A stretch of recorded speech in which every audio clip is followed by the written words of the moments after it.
प्यारे बच्चों, आपका अपना चैनल कैरियर इम्पैक्ट रांची में आपका वेलकम है। आपका खैर मकदम है, आपका स्वागत है। जहां हम लोग पिछले कुछ दिनों से जेएसएससी सचिवालय 2023 और बीपीएससी पीटी मेंटल एबिलिटी के टेस्ट सीरीज चला रहे हैं। ये सीरीज ऐसा है जो अपकमिंग एग्जाम में आने वाले क्वेश्चंस पर बेस्ड है, और ये दो एग्जाम का जो हम नाम लिए, यही दो एग्जाम्स के पैटर्न पर है ये सारा। बाकी आने वाले वक्त पर और भी हम वीडियो अपलोड करेंगे, जिसमें bank PO, clerk, SO, SSC, CGL और दूसरे एग्जाम्स से भी रिलेटेड क्वेश्चंस होंगे। अभी फिलहाल हम लोग जेएसएससी सचिवालय और बीपीएससी पीटी मेंटल एबिलिटी को ध्यान में रखते हुए ये सीरीज चला रहे हैं। उम्मीद है कि आप सारे सीरीज के क्वेश्चंस को समझ रहे होंगे और खूब प्रैक्टिस कर रहे होंगे। और अगर प्रैक्टिस नहीं कर रहे हैं तो अभी भी मशवरा है कि वक्त है आपके पास, प्रैक्टिस करने में लग जाइए, क्योंकि जो क्वेश्चन दे रहे हैं यही क्वेश्चंस आपके एग्जाम में आएंगे। हो सकता है कि बहुत सारे क्वेश्चंस हूबहू यही हो, और कुछ क्वेश्चंस ऐसे हों जो इनके डेटा बदल के दिया जाए। तो ज़रूरी है कि आप अभी से ही प्रैक्टिस करें, और कोई दिक्कत हो तो कमेंट के जरिए मुझसे पूछ सकते हैं। चलिए, तो आज की वीडियो की शुरुआत करते हैं। आज का पहला प्रश्न है, आज की वीडियो मैथमेटिक्स पर बेस्ड है। पहला क्वेश्चन है, देखिए, सिंप्लीफिकेशन के ऊपर दिया हुआ है। Root under 5 plus root under 11 plus root under 19 plus root under 29 plus root under 49। ये सब एक रूट के अंदर दूसरा, दूसरा के अंदर तीसरा, तीसरा के अंदर चौथा, चौथा के अंदर पांचवा, इस तरह से रूट दिया हुआ है, और सबके बीच में प्लस दिया हुआ है। अगर इसका वैल्यू निकालना हो तो कैसे निकालेंगे? तो देखिए कैसे आप वैल्यू को फाइंड आउट करेंगे। आप हमेशा बैक साइड, पीछे से शुरुआत करेंगे। 49 49, 49 का वर्गमूल होता है 7। 7 आप इसमें जोड़ देंगे 29 में, क्योंकि प्लस का चिन्ह है, तो 29 और 7 मिलके हो गया 36। और 36 का स्क्वायर रूट होता है, फिर स्क्वायर रूट है ना, स्क्वायर रूट होता है 6, ये हट जाएगा। 6 यहां पर आप ऐड कर देंगे 19 में, 19 में, 19 और 6 मिलके हो गया 25, ये पूरा हो गया 25। 25 का वर्गमूल 5, 5 यहां फिर जोड़ देंगे 11 में, तो 11 और 5 मिलके 16, 16 का वर्गमूल होता है 4, 4 फिर जोड़ देंगे 5 में, तो 4 और 5 9, 9 का वर्गमूल हो जाएगा 3, 9 का वर्गमूल 3। तो आपका ऑप्शन हो गया A3। कितना आसानी से बन गया। अगर नहीं समझ में आया तो चलिए हम एक बार फिर समझा दें कि बनाएं कैसे हैं। देखिए, 49 का स्क्वायर रूट 7 आ गया। ये 7 और 29 जोड़ दीजिएगा तो ये हो जाएगा पूरा मिलकर के यहां से यहां तक के पूरा हो गया 36, और 36 का निकलेगा 6, फिर इसमें 6 जोड़ दीजिएगा तो ये हो गया 25। 25 का वर्गमूल कितना होगा? तो 25 का होगा 5, ये 5 यहां जोड़ दीजिएगा आप, तो ये हो जाएगा 16, और 16 का वर्गमूल होता है 4, क्योंकि सब में वर्गमूल है ना, स्क्वायर रूट है। तो स्क्वायर रूट ऑफ 16 इज 4, तो 4 यहां पर ऐड कर दीजिएगा 5 में, तो इट बिकम्स 9। 4 प्लस 5 9, और 9 का स्क्वायर रूट होगा 3। उम्मीद है कि समझ में आ गया होगा। इस तरह के क्वेश्चंस को हमेशा बैक से आप शुरू कीजिएगा। नाउ क्वेश्चन नंबर 2, ये देखिए दिया हुआ है, यदि x by y equal to 1/3 हो तो x square plus y square by x square minus y square is equal to what? बोलता है कि if x by y is equal to 1/3 then find the value of x square plus y square divided by x square minus y square. ठीक है, तो बोलता है x Y का यहां वैल्यू दिया, तो आप क्विक बनाने के लिए क्या करेंगे, समझो यहाँ x का मान 1 दिया हुआ है और y का मान 3 दिया हुआ, यहाँ बैठा दो। यहाँ देखो x स्क्वायर है, मतलब ये 1 बैठाएंगे x की जगह पे, तो ये 1 का स्क्वायर 1 हो जाएगा, 1 का स्क्वायर 1 प्लस, और y की जगह पे 3 बैठाओगे तो 3 का स्क्वायर हो गया 9। उसी तरह यहाँ 1 बैठाओगे, 1 का स्क्वायर 1 और y का मान हो गया 3, 3 का स्क्वायर 9। ऊपर में हो जाएगा 1 और 9 10, और नीचे में 9 में से 1 गया 8, बट माइनस के साथ क्योंकि बड़ा वाला माइनस है, कैंसिल हो रहा, काट दो। 2 4 जा 8, 2 5 जा 10, it means 5/-4 is the answer. तो आपका आंसर हो गया, या ऊपर बोलो माइनस हो या नीचे हो, बात बराबर है, क्योंकि ऊपर प्लस होगा तो प्लस माइनस मिलके माइनस ही होता है। तो -5/4 option number C is the correct answer. समझ में आया क्या किए? x का मान 1, y का मान 3 बैठा दो इसमें से, उसके बाद सॉल्व कर दो, हो गया आंसर। बहुत ही आसान सवाल था। चलिए क्वेश्चन नंबर 3 की तरफ चलते हैं। क्वेश्चन नंबर 3 में क्या बोलता है?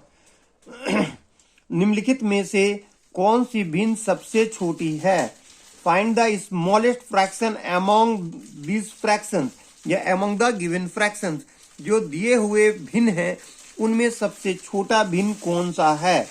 स्मॉलेस्ट फ्रैक्शन निकालने के लिए बोलता है कि find the smallest fraction of the flowing fraction. जो दिए हुए फ्रैक्शन है, निम्नलिखित फ्रैक्शन है, उसमें से जो छोटे फ्रैक्शन है, छोटा भिन्न है, उसको बताओ। तो इस तरह से पता नहीं चलता है कि 9/13, 17/26 या 28/39 या 33/52 में से कौन छोटा है। तो आप क्या करोगे? सबका देखो न्यूमरेटर छोटा है, अंश छोटा है, हर से इसका में 17 छोटा है 26 से, 28 छोटा है 39 से, 33 छोटा है 52 से। तो अब क्या करोगे? अपनी मर्जी से ऊपर में सबको एक एक जीरो बढ़ा दो। अब तो बड़ा हो गया ना। अब देखो 13 सते 91, ये आ रहा है करीब 6 पॉइंट समथिंग होगा, 9 के आसपास, क्योंकि 13 सते 91 होता है। हमने इसको लमसम ले लिए 6.9। इसको करते हो तो कितना सा जाएगा? 2 से तो कटेगा, 2 13 ही, और 2 8 16, 1 बचेगा, 2 5 10, फिर काट दो। 13 सते 78, 13 सते 78 बचेगा कितना? 7, 7 बच रहा है तो फिर वहां जीरो दे दो, 70 हो गया। 13 5 65, 7.5 आ रहा है। इसको काटोगे तो कितना जाएगा ये? अगर 40 के आसपास काटते हो, 4 सते 28, करीब करीब 7 आ रहा है, 6 पॉइंट समथिंग होगा। आप इसको अगर ये देते हो तो 39 का पहाड़ा कितना बार पढ़ोगे? जो 280 आए, या फिर उससे उसके आसपास, तो कितना बार जाएगा? अगर आप इसको डिवाइड भी देते हो तो कितना जाएगा? 39 का पहाड़ा कितना बार पढ़ोगे? करीब 7 बार पढ़ते हो तो क्या होता है? आप देख लो, 7 बार पढ़ के 7 बार में जाएगा? नहीं जाएगा, 6 बार में जाएगा। आप इसको 6 9 54 का 4 बचेगा कितना? 5, 6 3 18, 18 और 5 मिलकर के 23 हो जाएगा। 7 बार में जाएगा।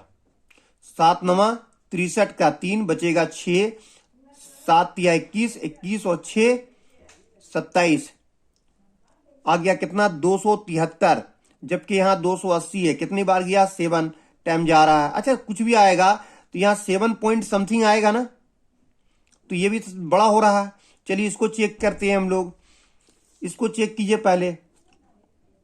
2 से कट जाएगा, 2 26 से 52, 2 1 है 2, 1 बचेगा, 2 6 12, 1 बचेगा, 2 5 10 आ गया। अब देखो क्या ये फिर कट रहा है? ये कैंसिल होगा ये। इसको 26 का पहाड़ा कितना बार पढ़ोगे कि क्या आ जाए? अगर हम 6 बार पढ़ते हैं इसको, 6 बार, तो 6 6 36 का 6 बचेगा 3, 6 दूनी 12 और 3 15, 156, जबकि यहाँ है कितना? 165। तो कितनी बार आ रहा है? 6 टाइम तो हो रहा है। बाकी बचेगा कितना? 65 में से 56 गया तो 9, 9 में से एगो जीरो दे दोगे तो 90 हो जाएगा। ठीक है, अब फिर उसको हम लोग देखेंगे कि 26 का पहाड़ा कितनी बार पढ़ने पे? 3 बार। तो ये करीब आ रहा है कितना? 6.3। इसका आ रहा है 6.3, ये 6.8, ये 7.5, ये आ रहा 7 पॉइंट समथिंग आएगा, सपोज दैट 1 2 कुछ भी हो। तो सबसे छोटा इसमें आ रहा है 6.3, इसका मतलब है 33/52 इज द स्मॉलेस्ट फ्रैक्शन। समझ में आ गया कैसे करना है इसको? जब भी इस तरह का दिया हो तो ऊपर वाला अंश चूंकि छोटा होता है उसमें एक जीरो बैठा के भाग दे दोगे। है तो कई तरीका, लेकिन उसमें से आपको एक तरीका ये बता दिए। कभी और नेक्स्ट वीडियोस आएंगे तो फिर हम दूसरी ट्रिक भी बता देंगे। ठीक है, चलिए यहां स्पेस नहीं है क्योंकि एक साथ हम एक से ज्यादा ट्रिक बताएं। अब नेक्स्ट क्वेश्चन नंबर 4, 1 से 31 के बीच की सभी संख्याओं का योग है। बोलता है find the sum of all even number between 1 to 31। 1 से 31 के बीच सभी सम संख्याओं का, किसको बोलता है? सम संख्या। सम संख्या का मतलब होता है इवन नंबर। इवन नंबर उसका योग बताना। योग का मतलब होता है सम। सम निकालने बोल रहा है, उसका जोड़ निकालने बोल रहा है। तो देखो 1 से 31 बोल रहा है तो एक तो सम संख्या होगा नहीं। पहला सम संख्या होगा 2। 2 4 से लेके कहां तक के होगा? 30 तक के होगा, क्योंकि 31 तो विषम संख्या है। इसका मतलब 2 से 30 तक के सभी सम संख्याओं का योग निकालने बोल रहा। तो ये 2 से 30 तक के जब बोलता है तो इसमें सबसे पहले नंबर ऑफ टर्म्स निकालो। तो नंबर ऑफ टर्म्स कैसे निकलता है? तो जितना लास्ट टर्म दिया हुआ है ना ये 30, इसको आधा कर दोगे आप तो नंबर ऑफ टर्म्स निकल जाएगा, मतलब 15 है। ऐसा ऐसा गिनोगे 1 2 इसके बाद 6 8 जाएगा, 1 2 3 तो 30 आते आते तक के 15 हो जाएगा।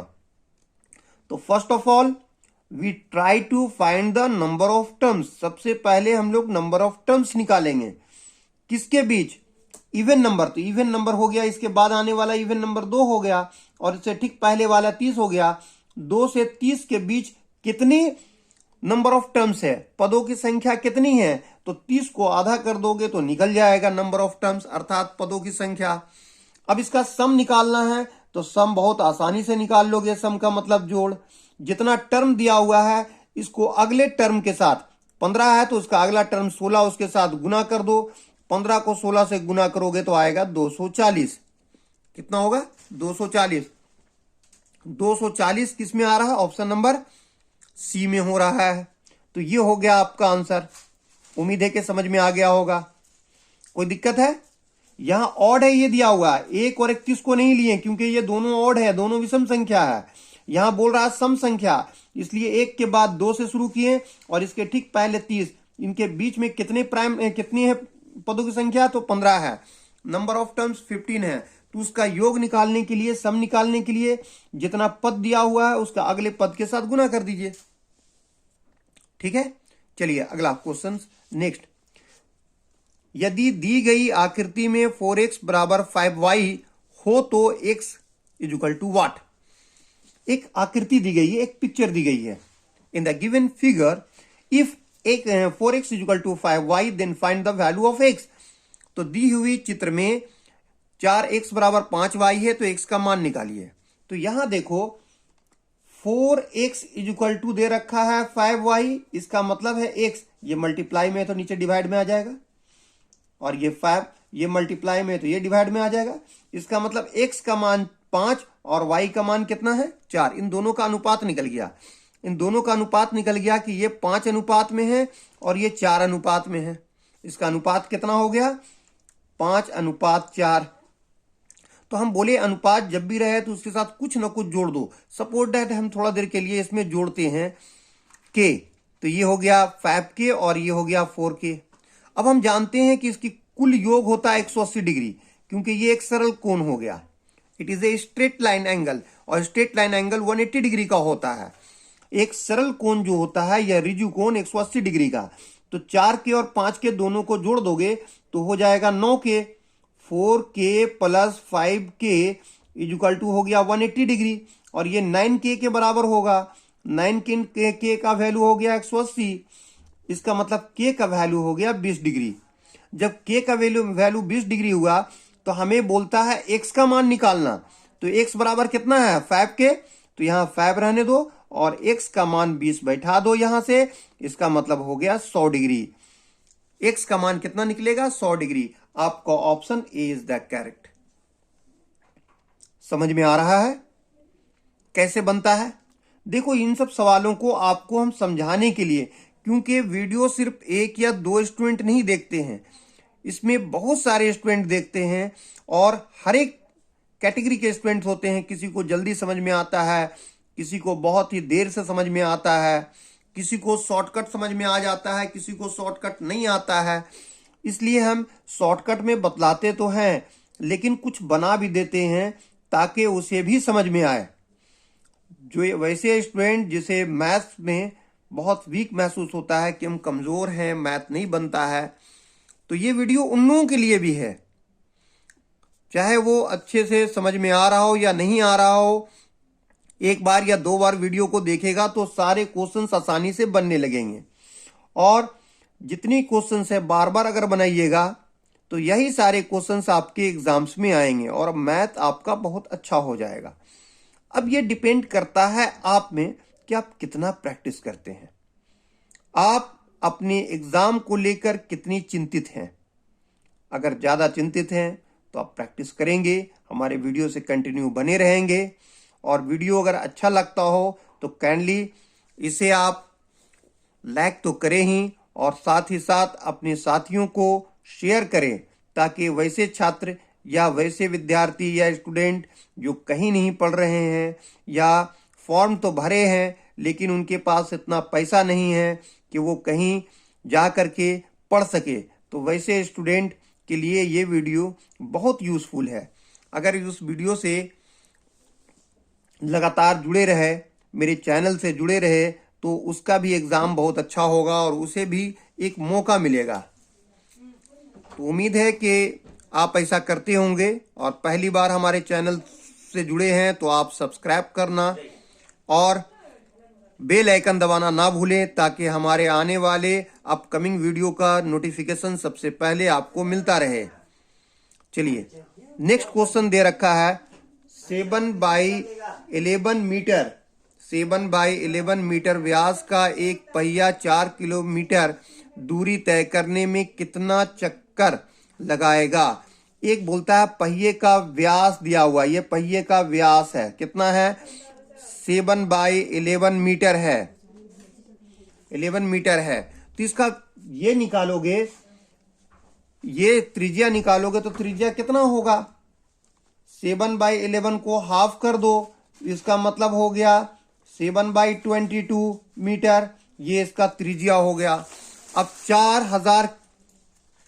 4 किलोमीटर दूरी तय करने में, मान लो यहां से यहां तक 4 किलोमीटर की दूरी है, तो 4 किलोमीटर ये किलोमीटर में है, जबकि पहिया का त्रिज्या दिया हुआ है मीटर में।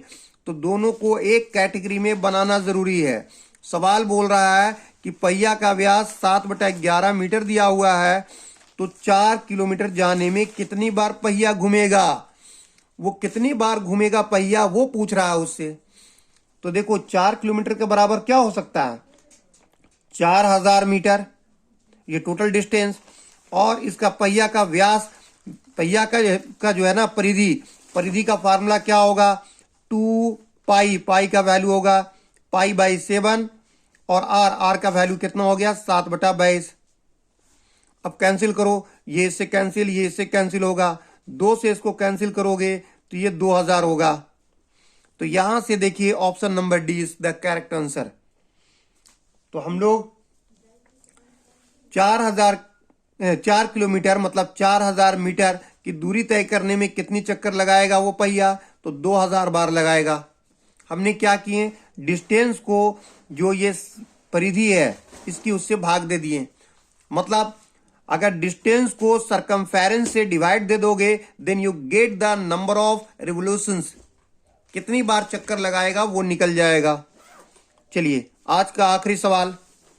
2 रेलगाड़ियों की चाल क्रमशः 45 किलोमीटर प्रति घंटा तथा 10 मीटर प्रति सेकंड है, इनकी चालों का अनुपात क्या होगा?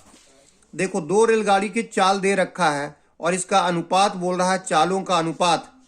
Find the ratio of their speeds if their speed is 45 kilometre per hour and 10 metre per second. एक को किलोमीटर पर आवर में दिया है, दूसरे को 10 मीटर पर सेकंड में, तो दोनों को एक कैटेगरी में कन्वर्ट करना जरूरी है, तभी आपका अनुपात निकलेगा। किसी एक को भी कीजिए। मान लीजिए कि हम इसको करते हैं 45 किलोमीटर है पर आवर, इसको मीटर में बदलना है, मीटर पर सेकंड में, तो 5/18 से मल्टीप्लाई कर दीजिए। 9 दूनी 18, 9 पचे 45, इसको ऊपर कीजिएगा तो ये हो जाएगा 25/2। ठीक है, तो एक का निकल गया यहां पर, ये इसको मीटर पर सेकंड में निकाल दिए। और दूसरे का कितना है 10 मीटर पर सेकंड, इसके नीचे कुछ नहीं है। अब यहां देखो ऊपर ऊपर कट रहा, 5 दूनी 10, 5 पचे 25, तो ये 5 हो गया। ये 2 डिवाइड में इधर जाएगा तो मल्टीप्लाई में, तो निकल गया कितना 5:4। तो 5:4 it means option number A is correct. उम्मीद है कि सबको समझ में आ गया होगा, किसी को कोई दिक्कत नहीं होगी। अगर आपको वीडियो अच्छा लग रहा हो तो आप इस चैनल से लगातार जुड़े रहिए और वीडियो को स्किप करके ना देखें, बल्कि अब तक के इन 2 महीनों में तकरीबन 50 वीडियोस अपलोड हो चुका है। सारे वीडियोस को देखें, बहुत फायदा होगा आपको, और लगातार चैनल से बने रहें। साथ ही साथ अपने साथी को शेयर करें, उन्हें भी कहें कि इस चैनल को सब्सक्राइब कर ले, सब्सक्राइब करके बेल आइकन दबा दें ताकि उन्हें भी इससे वीडियो का लाभ हो।